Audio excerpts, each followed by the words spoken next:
El mundo, Sí. el mundo. It's my first time in Peru. I'm so excited.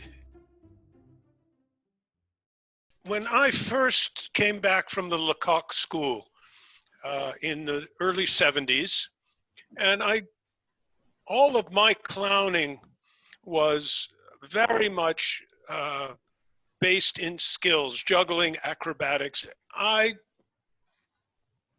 didn't really understand how to teach clowning, but I knew that it wasn't to teach those skills. Jump out of this story for 1 second, because I was actually very close to you in Brazil last year.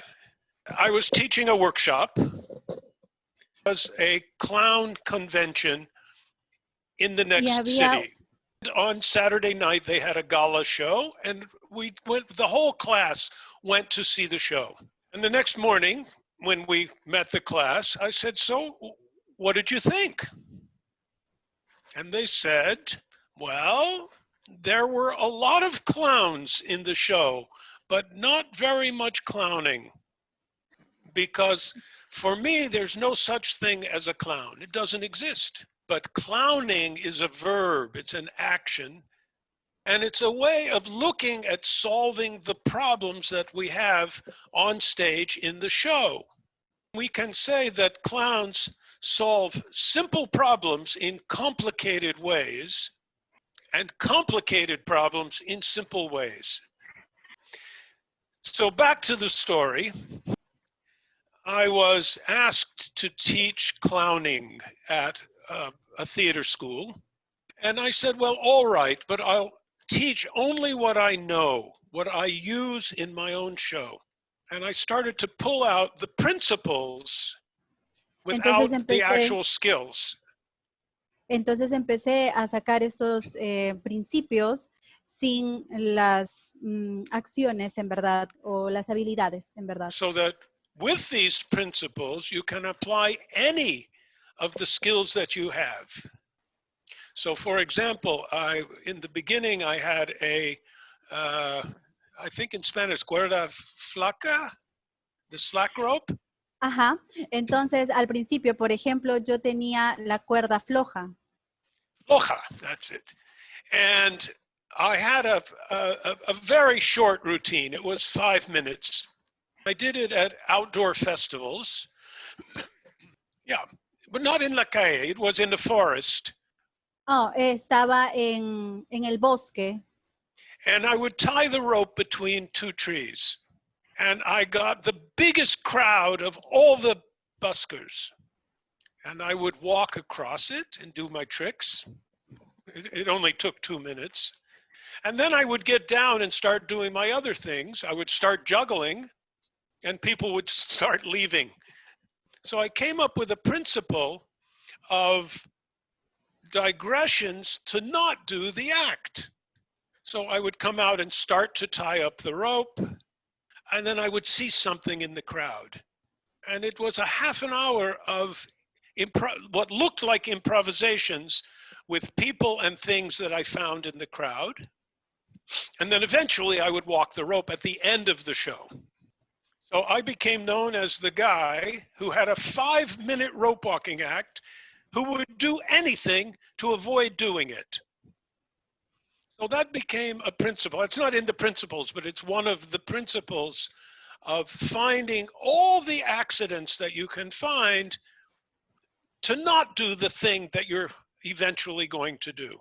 Another very important principle. Y otro principio muy importante. I've been teaching, this year would have been the 31st year teaching at a theater school here near my house. And for years, I watched students do comedy, clowning numbers that really should be funny, and they weren't. Y ellos no eran. And I started wondering about this. Entonces empecé a preguntarme sobre esto. And I realized that the emotion, the major emotion that the students were communicating to the audience was fear. How many of us have some anxiety about performing? All of us. Todos. So I started asking the students, What's your basic emotional state when you're backstage just before you go on stage to do your clowning? And their answer, I hope it doesn't suck. We're terrified of not being interesting. We're afraid the audience is going to say, oh, this is boring, and walk away. And then I started asking the same students, what's your basic emotional state when you're in the audience? And their answer, I hope it doesn't suck. Y la respuesta era, espero que no sea tan malo. So we've got two groups of people, the audience and the performers, and they're terrified of each other. So what's the answer? Don't be interesting, be interested. So that's a little introduction to the principles, Carlos. Okay. Yeah. Ahora, la siguiente pregunta que había preparado es acerca de las disciplinas. And the next question I made for you, it's about the disciplines. Tú manejas varias disciplinas, malabares, magia, manipulación de objetos, títeres, clown. No sé en qué orden aparecieron y cómo así elegiste el clown para llevarlo a escena y las otras disciplinas que sean herramientas. Well, the interesting thing about all these disciplines is that you have to do 10,000 hours to get good enough to be bad. So the things that are in my show were things that were hobbies of mine that I was fascinated with. Las cosas que ves en mi show o que hay en my show son las cosas que son unos hobbies para mí, unos pasatiempos y me encantan. So acrobatics, juggling, balancing, Aikido. Aikido. Aikido is a Japanese martial art that I practice, and I use some principles from Aikido in the show. My latest thing, well, for 10 years now, is hypnosis. And I actually have a second career as a hypnotherapist. But I found out that I can use some of the principles of hypnosis in analyzing how the show relates to the audience, and also in the way that I deal with people that I bring onto the stage.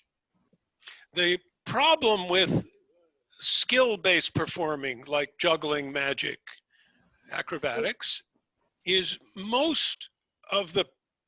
many of the performers who do these things have an attitude, I can do this and you can't, therefore you should watch me.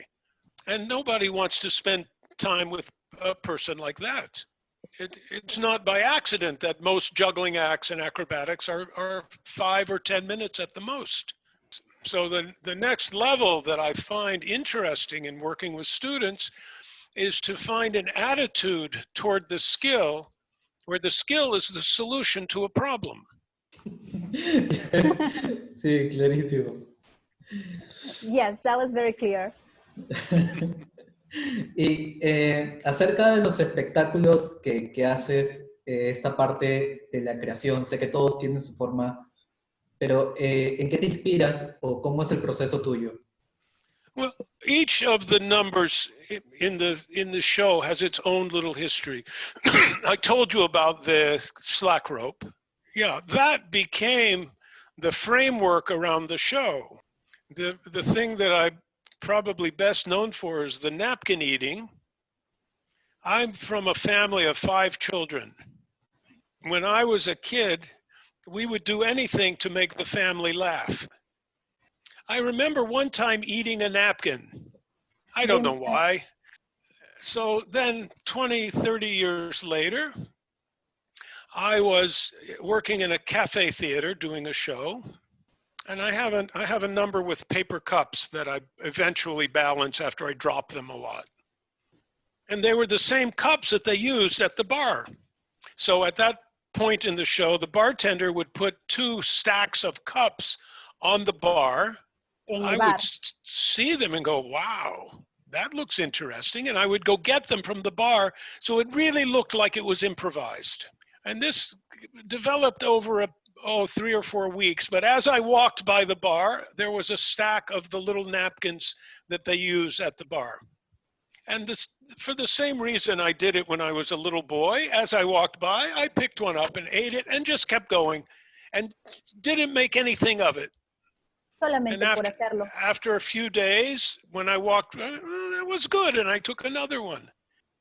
And about 4 years later, I had the whole number at the table. But it all started just trying to make trouble. Yeah, so other things with the paper cups, it's about 2 meters, almost 2 meters tall. First time I did that was at some kind of at the community center, some sort of family event. And I saw the cups in the back of the hall where they were serving drinks. And I saw them and I knew 3 things immediately. I have to balance them. Tengo que balancearlos, equilibrarlos. That was one. Eso Number era uno. 2, I'm going to drop them. Número 2, los voy a botar. And number 3, they have to go down my pants. Se van a caer. Número 3, van a ir por debajo de mis pantalones. So they went down my pants, and I looked at them, and Y I los said, miré interesting. y dije, interesante. How am I going to get them out? And I had a chair on the stage, and I climbed on the chair, and they came out the bottom, and that was that routine. So I think a lot of the process of creating material is being relaxed, because with tension, you can't think. So being relaxed enough to see the possibilities and to always be thinking, what could possibly go wrong? Ahora, bueno, antes de pasar las preguntas del público, una última pregunta que me surgió al ver toda tu información es acerca de la nariz, ¿no? Al inicio no había usabas nariz de tus espectáculos y ahora en los últimos ya no. ¿A qué se debe eso? Well, so this is a little bit of a long answer. I hope that's okay.